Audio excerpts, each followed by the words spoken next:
ఎదురుగా దర్శనం చేసుకోవాల్సింది. అయితే ఒక్కసారిగా ఈ గోడ ఏదైతే కనిపిస్తుందో ఈ గోడ కరెక్ట్గా గోడ అది కూడా చేయలేదు. అయితే ఉదయం 4 గంటల సమయంలో భారీ ఎదురులతో కూడిన హలో తొందరగా పెట్టి చూడతా వాల్ కొలాప్స్ రా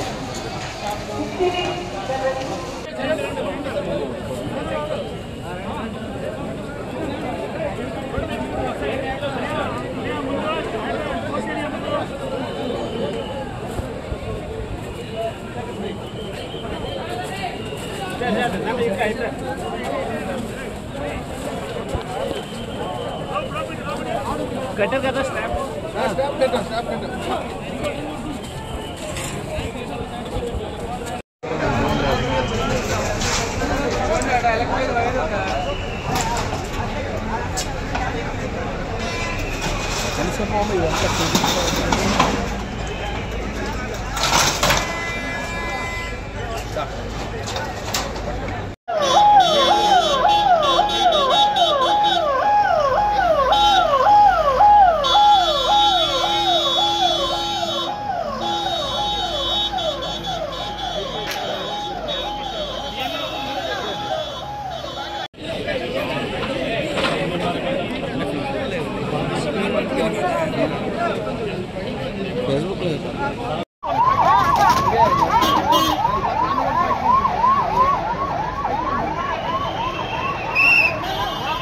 సార్ 7 సార్ దీంతో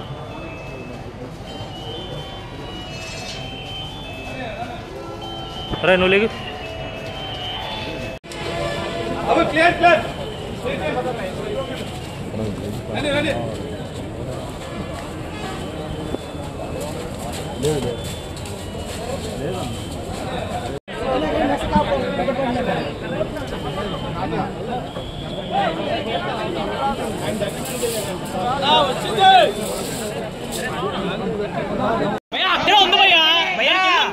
మీరు నించున్న దగ్గర మనుషులు ఉన్నారన్న ఇక్కడ నువ్వు ఇక్కడ ఉన్నారట చేసినారు కూడా చేయనివ్వట్లేదు బ్యాక్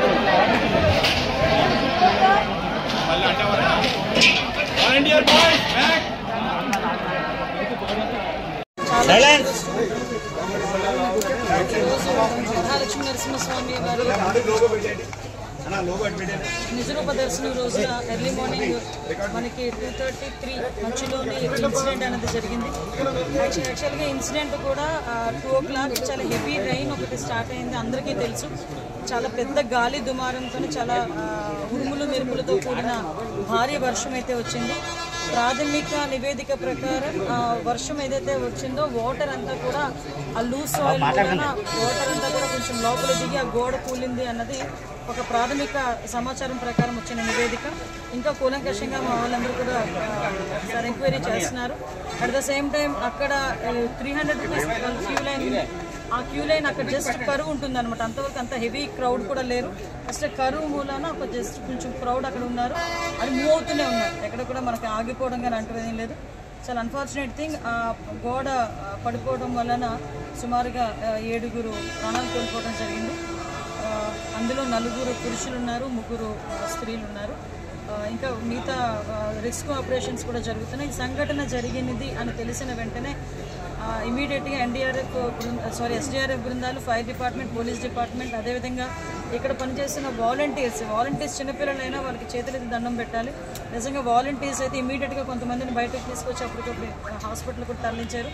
ఎన్డీఆర్ఎఫ్ టీం కూడా ఆన్బోర్డ్ అయింది. ఎన్డీఆర్ఎఫ్ టీములు 2, ఎస్డీఆర్ఎఫ్ టీంలో ఒక 2, fire department and police department అందరూ కలిసి రెస్క్యూ ఆపరేషన్స్ కూడా చేస్తున్నారు. మొత్తం అంతా క్లియర్ చేస్తున్నారు అందరూ కూడా. నిజంగా చనిపోయిన వాళ్ళ కుటుంబాలందరికీ కూడా ప్రగాఢమైన సంతాపం తెలియజేసుకుంటున్నాం. గవర్నమెంట్ తరఫున కూడా మ్యాక్సిమం అన్ని ప్రికాషన్స్ తీసుకున్నాం. కేవలం ఈ భారీ వర్షము అదేవిధంగా ఈ గాలి దుమారం వల్ల మ్యాక్సిమం జరిగిన ఇన్సిడెంట్ ఇది ఒక యాక్సిడెంట్. దయచేసి ఇంకా ఫర్దర్గా డీటెయిల్స్ అన్నీ వస్తాయి. అన్ని యాంగిల్స్ నుండి మేము దర్యాప్తు చెప్తామండి.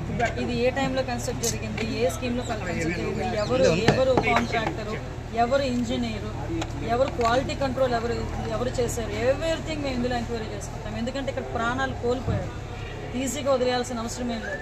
ఇందులో గవర్నమెంట్ కూడా చాలా సీరియస్గా ఉంది. అన్ని కోణాల్లో నుంచి కూడా మేము విచారణ జరుపుతాం. ఎవరైతే బాధ్యులు ఉన్నారో బాధ్యులను కఠినంగా శిక్షించే ప్రక్రియ గవర్నమెంట్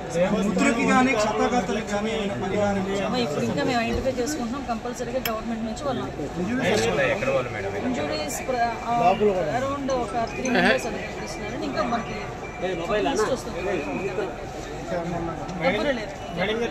దేవస్థానం అధికారులు నిర్లక్ష్యమే, ఎందుకంటే ఒకసారి ఎంతమంది భక్తులు వస్తారని తెలిసింది, సరైన ప్రికాషన్స్ తీసుకోలేదు. నేను ప్రికాషన్స్ విషయంలో ఒక 2 days బ్యాక్ 3 days బ్యాక్ అంటే ఈ క్యూ లైన్లు మొత్తం ఆ క్యూ లైన్లు అన్నీ మేము చెక్ చేసుకోవడం జరిగింది. ఇది అన్ఫార్చునేట్ థింగ్. అక్కడ గోడ ఉంది. ఆ గోడ పిల్లర్తో కట్టాడా, సిమెంట్తో కట్టాడా, బ్రిక్తో కట్టాడా అన్నది ఎవరు కూడా మేము చూసుకోవడానికి. కానీ విషయం ఏంటవుతుందంటే అక్కడ విపరీతంగా వర్షం పడింది. మీకు తెలుసు, మీరు ఆ టైంలో ఉన్నారు. నేను కూడా వర్షంలో తడుచుకునే దర్శనం చేసుకుని వచ్చాను. నేనే కాదు, పట్టు వస్త్రాలు సమర్పించడానికి వచ్చిన రెవెన్యూ మినిస్టర్ గారు కూడా వర్షంలో తడుచుకుని వెళ్ళారు. భారీ వర్షంలో తడుచుకుని వెళ్ళాము. ఈ వర్షం నేను దర్శనం చేసుకుని బయటకు వచ్చాను. ఇలా ఇన్ఫర్మేషన్ వచ్చింది గోడ కూలిందని. 1 or 2 ఇంజురీస్ అన్నారు. అయినప్పటికీ కూడా నేను వచ్చి చూస్తానని చెప్పి నేను పుట్అవుట్ని వచ్చాను. అప్పటి నుంచి ఇప్పటి వరకు మేము ఇక్కడే ఉండడం జరిగింది. అంటే ఎక్కడ కూడా రెస్క్యూ ఆపరేషన్స్లో కానీ నిర్లక్ష్యం వహించడం కానీ ఎక్కడ కూడా నేను చేయలేదు. ఇమీడియట్గా క్షతగాతులు ఎవరైతే ఉన్నారో వాళ్ళందరినీ కూడా హాస్పిటల్కి తీసుకెళ్ళి మేము పంపించడం జరిగింది.